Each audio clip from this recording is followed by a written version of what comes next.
The European Commission yesterday launched its action plan for the grids. Sanjeet, you're well placed to comment. Do you think it goes far enough with the actions? I would say to begin with, it's great to see that such an action plan was even published, right? Grids is a topic that often goes under the radar, and we end up ignoring it. And it's intrinsically it's connected to the net zero project with the energy transition. And when you build a wind farm or a solar farm, it's very clear what your contribution to emissions is. It's not as clear when you're building electricity networks what you're doing, but we're starting to realize you can't do one without the other, right? And so, to start, I think it's great to see that we've published such a plan. I do think we're still digesting the plan itself. It came out, I think, yesterday.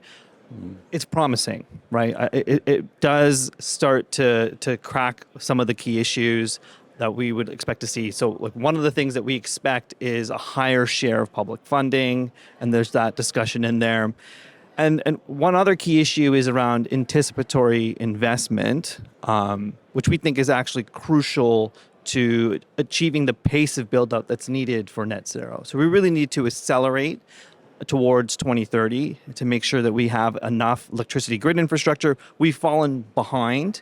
So if we look back in time, the amount of money we've been spending on the electricity grid relative to clean power generation has been about 60 cents to the dollar in Europe. When we run a net zero simulation, what we find is that you actually need to be closer to parity, or around 90 cents to the dollar more exactly. And we've been tracking this way for some time, so we've kind of fell behind. And so to catch up, we at a minimum need to get to cost parity, so 1-to-1 spend, and probably need to overshoot in the short run just to make up for the backlog of grid infrastructure that didn't get built while renewables were continuing to pile onto the system. And so how do you accelerate? Part of the problem is undoubtedly permitting, right? And there's other issues as well. Financing is an issue, and so I do think we need to unlock more investment in the grid. And how would you recommend doing that? So this anticipatory spend is one thing. So that if you ask people around whether there's a financing problem in electricity grids, you'll often get the answer that there isn't. And it's like, of course not. This is a very safe asset class. There's a regulatory model in place. Money will flow. And undoubtedly, you're seeing countries around the world, the UK, Spain, Italy, they've ratcheted up spend on grids, and that's great to see. But the real challenge is long-term thinking and then funding projects that are in that long-term thinking, right? And so anticipatory investment allows you to spend on projects ahead of them passing a regulatory test for need. So the normal process is you demonstrate need, there's load increases or generation interconnection increases. You run some studies and you say, I need to build this grid project. And then the regulator sanctions it and allows you to recover rates against it. Well, there's a lot more uncertainty in the world than there has been in the past, and sometimes we need to be able to move more quickly. We know the need's probably going to show up, but we want to be able to move more quickly. And that old model, that old regulatory regime was really designed to keep rates down as low as possible.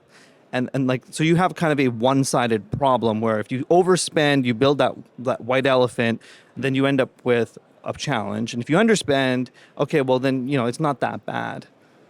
Well, now, if you underspend, arguably it's just as bad as overspending. And I think we need to renegotiate this risk balance of over and underspending because they both carry risks. One is increased rates that maybe didn't need to be there. The other is potentially missing our net zero and our 2030 targets. So what would be your recommendations for utilities then? So I think this long-term planning mindset needs to be brought in, and we need to see long-term plans and pushing for regulators to actually use those plans and sanction those plans and potentially allow to build against those plans as soon as they're sanctioned, right? So a little bit more centralization in that process is going to be crucial. In the UK, they recently published the Windsor Report, which is honestly a great read. The UK has fallen behind on advancing network infrastructure.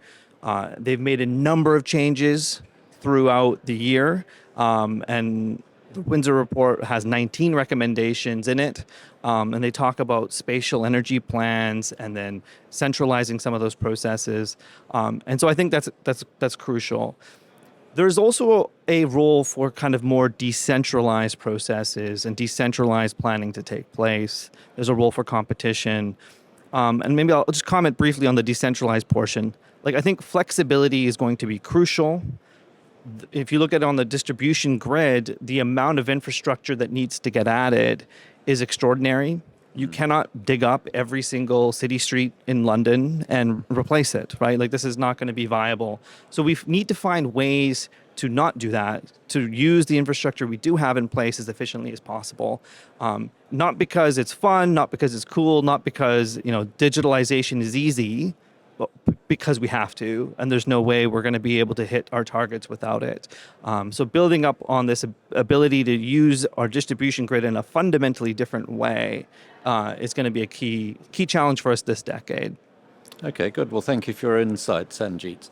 And for more insights, be sure to join the Enlit community.